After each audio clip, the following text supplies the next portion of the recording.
বসানো হয়েছিল গাছ। বাঁকুড়ার রায়পুরে সেই সব গাছেই কোপ।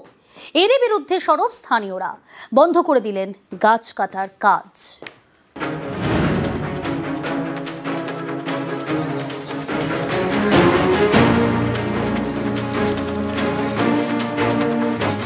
সরকারি জায়গায় একের পর এক গাছে কোপ। কাটা গাছ রাখা হয়েছে ডাঁই করে।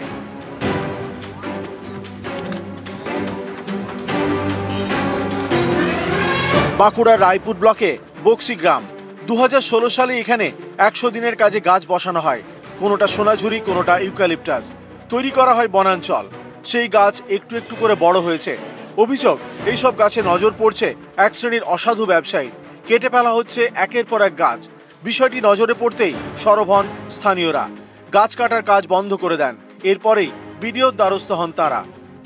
কে স্ট্যান্ডার্ড দিচ্ছে, কে নিয়েছে সেটা আমাদেরকে বলেনি, যার জন্য আমাদের আপত্তিটা। আমাদের গ্রামের সবার অনুরোধ যে গাছ কাটতে দেব না, যেমন গাছ আছে তেমনি থাক। কিন্তু এটা প্রশাসন জানতো নি, আমরা প্রশাসনকে জানালাম, তখন বলছে না আমরা জানিনি, এটা বন্ধ থাক। বিডিও সাহেব নিজে বলেছে যে বন্ধ থাক। এখানে গাছ কাটতে দেবো না, বাগান যেমনই আছে তেমনি থাক, কোনো পারমিশন ছাড়াই কাটছিল গাছ। আপনারা কি আটকালেন? হ্যাঁ, আমরা চাইছি যেমন বাগান যেমনি ছিল সেরকমই থাক। আর গাছে যে কিছু লোক কোনো একটি সরকারি জায়গায় গাছ কেটে নিচ্ছে, এটা জানার পরে আমি সংশ্লিষ্ট থানা এবং বক্সি ফাঁড়িতে জানাই এবং ওখানে পুলিশ হস্তক্ষেপ করে। হস্তক্ষেপ করার পরে ওটা আপাতত বন্ধ আছে। বাঁকুড়া থেকে প্রিয়ব্রত গোস্বামী, নিউজ 18 বাংলা।